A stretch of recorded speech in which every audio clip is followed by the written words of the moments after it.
Hello people, this is Mark from Courage Changeworks. Guys, hope that you're well. I spoke about this little grid in how we prioritize important and urgent things and how we can separate them out a little bit. And if you've watched the video, you'll understand exactly where I'm coming from in terms of getting your list and then finding out in which quadrant they go. I deliberately omitted to say what I'm going to say in this particular video in terms of how do you now deal with that information once you've got your different tasks regarding the different topics that you want to discuss. If you remember rightly, I said you can do this about relationship, you can do this about finances, you can do this about your careers.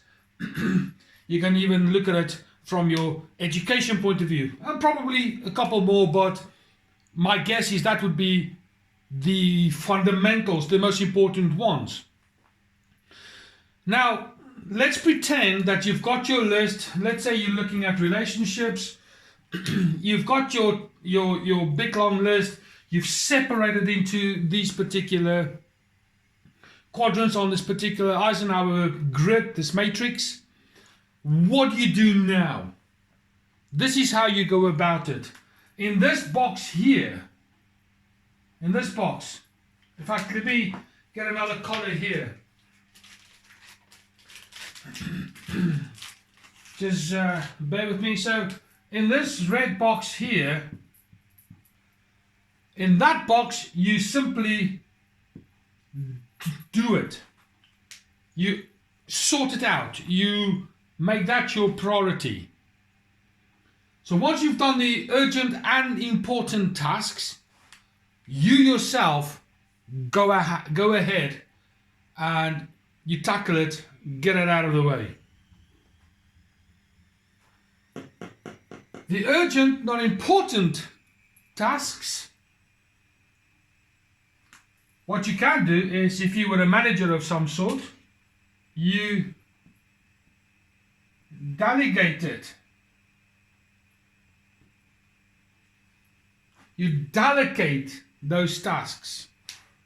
Now, sure, in relationships, it might not necessarily work, but when it comes down to, for argument's sake, things like chores and shopping, those kind of things, you delegate it out to people. Now here, I'm going to say you will, needless to say, delegate those tasks to people who've got the skill, the ability, the time, the same interests, those kind of stuff. From a parental point of view, you might delegate things to your children to help you with the dishes, maybe some dusting, polishing, those kind of things, in order for them to build a work ethic, responsibility, accountability, that kind of stuff. So you delegate this particular task here. Delegation. The important, non-urgent tasks here. What you do is you say, right, well, I've got the ones that I need to do. I've got the tasks here that someone else can do. This one here, you can just simply delay those tasks. And here, when you delay them, it's not you forget about them, it's just you postpone those ones for a later time.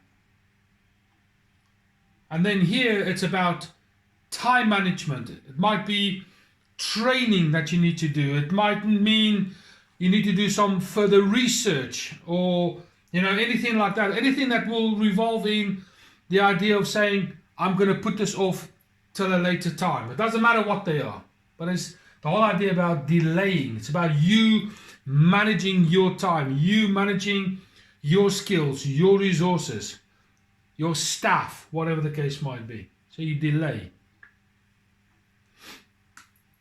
And then this one here, needless to say, you can then delete those ones. Meaning you recognize that they are your vampires. They are the things that will suck all your energy out of your system.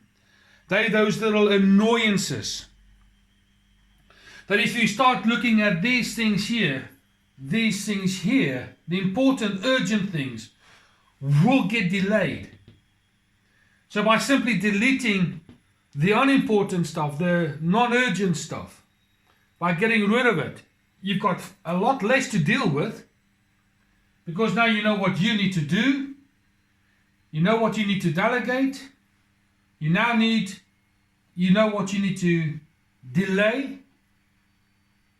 and now you can lighten your load, your stress, whatever the case might be, by saying, they're not important, I'm going to delete it out. This puts you in a very powerful position in terms of getting things done, either yourself, staff, yourself for other reasons, staff for other reasons in this delay bit here. And this one, of course, is just, I'm getting rid of the stuff that I don't need. So this is the reasons why you do the previous exercise. Is to work out how you're going to deal with the different tasks that you put on the matrix.